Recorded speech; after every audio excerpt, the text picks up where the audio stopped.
Ya, kita masuk ke sesi siraman hati. Masya Allah, tabarakallah.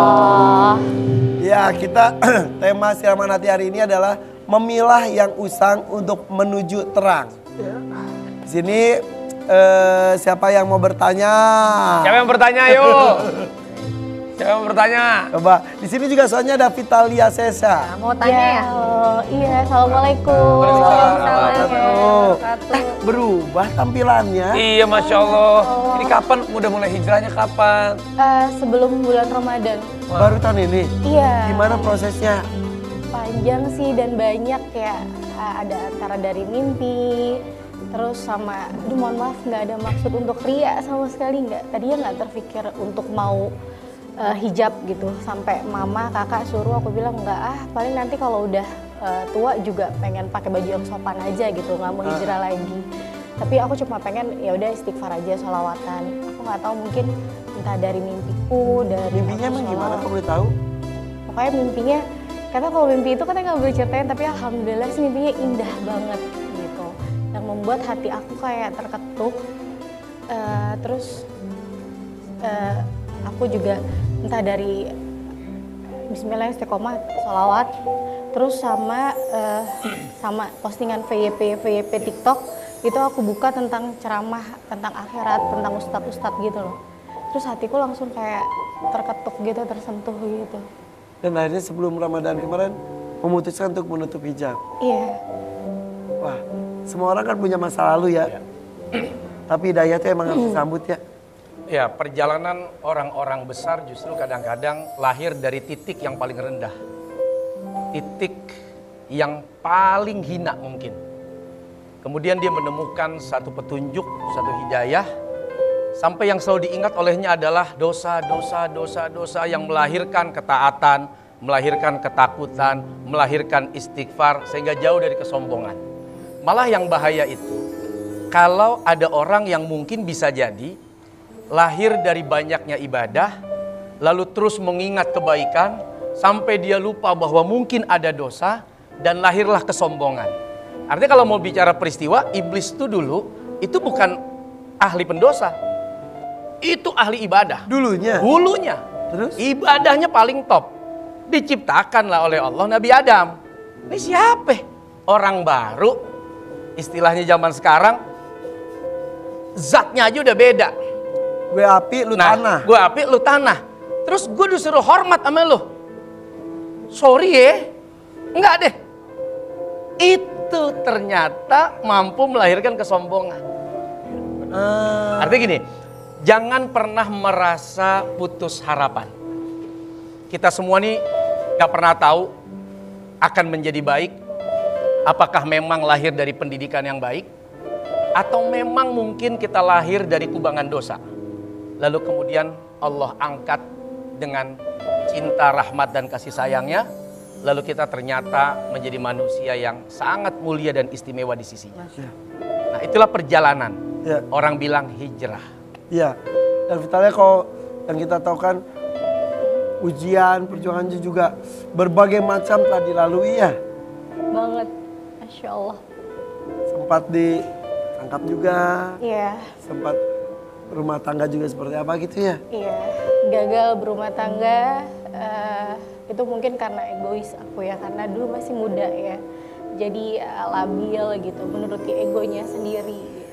Tapi belajar dari pengalaman kan gitu. Untuk next menjadi istri lebih sabar lagi. Sempat terjerumus ke hal yang tidak dibenarkan juga ya? Iya, kayak narkoba gitu. Pernah sempat memakai narkoba. Ketika ingat-ingat hal-hal seperti itu di masa sekarang, aduh, gimana ya? Kayak, ya Allah, aku diampunin gak sih sama Allah gitu. apakah akan diampuni Ustaz? Kata Allah dalam Al-Quran, Bismillahirrahmanirrahim, Qul ya ibadiyalladzina asrafu ala anfusihim, la taqnatu min rahmatillah, innallaha yaghfirudz dzunuba jami'a, innahu huwal ghafurur rahim. Ayat ini, ketika Allah memanggil dengan panggilan sayang, ya ibadi, wahai hambaku tersayang, itu yang dipanggil bukan yang lagi di masjid, yang dipanggil bukan yang lagi zikir, tapi yang dipanggil mereka yang sedang berada dalam kubangan dosa yang besar. Karena Allah menyebut mereka yang sudah berlebihan dalam dosa. Tapi Allah memanggil dengan panggilan, ya ibadi, wahai hambaku tersayang, hambaku tercinta. Apa kata Allah? Jangan putus asa dari kasih sayangku. Sesungguhnya semua dosa aku ampuni, kata Allah. Biar kamu tahu bahwa Allah itu adalah Maha Pengampun dan Maha Penyayang. Masya Allah. Dan itu kalimat yang membuat para sahabat saat itu tersungkur menangis. Karena begitu sayangnya Allah kepada hamba-hambanya, bahkan kepada pendosa sekalipun. Kita nggak pernah tahu, ada orang yang dosanya tampak, lalu kita berani menuduh, pendosa kau. Ternyata di belakang itu kita lebih pendosa daripada dia. Ada orang di depan umum, dia menjadikan setan sebagai musuhnya. Ternyata ketika tidak ada orang, dia menjadikan setan sebagai sahabatnya. Kita semua adalah pendosa. Dan berharaplah ampunan rahmat dari Allah. Di setiap saat, di setiap waktu. Dan Allah janji semua dosa akan diampuni. Bersyukur pendosa tapi ujungnya husnul khotimah. Daripada sebaliknya. Ada ahli ibadah. Ujungnya. Ya, Barsiso itu ahli ibadah. Ibadahnya nggak tanggung-tanggung. Berhari-hari. Ya, ini rahib. Ya, ulama zaman dulu kan disebutnya rahib. Jadi karena terobsesi untuk menambah ibadah, iblis menyamar. Jadi seorang ahli ibadah juga. Lalu dia tertipu. Iblis bilang, saya ini bisa hebat begini karena dulu saya pernah bunuh orang. Saya pernah berzina. Saya pernah mabuk. Dia bilang, saya mau dong seperti kamu. Tapi dosa-dosa itu berat sekali. Ya udah mabuk aja dah. Begitu dari mabuk, semua dosa dikerjakan. Membunuh, memperkosa dan lain-lain. Ya, akhirnya mati di tiang gantungan dalam keadaan sujud, khawatir karena takut akan disiksa, dan dia kedipkan matanya sebagai tanda dia minta tolong kepada iblis. Itu ahli ibadah. Nah, makanya dari ayat ini kita ini manusia jangan gampang tunjuk orang, kau nih ahli neraka, kau nih pendosa nggak akan diampuni, kau ini tidak akan pernah masuk ke dalam surga, jangan. Belum tentu yang ngomong itu juga. Tapi Vita, kamu boleh tahu dengan perubahan kamu yang begitu drastis, reaksi dari anak-anak, dari lingkungan sekitar? Alhamdulillah dari anak-anakku, masya Allah mereka senang, dukung. Terutama mama juga ada di sini. Mungkin juga karena doa mama,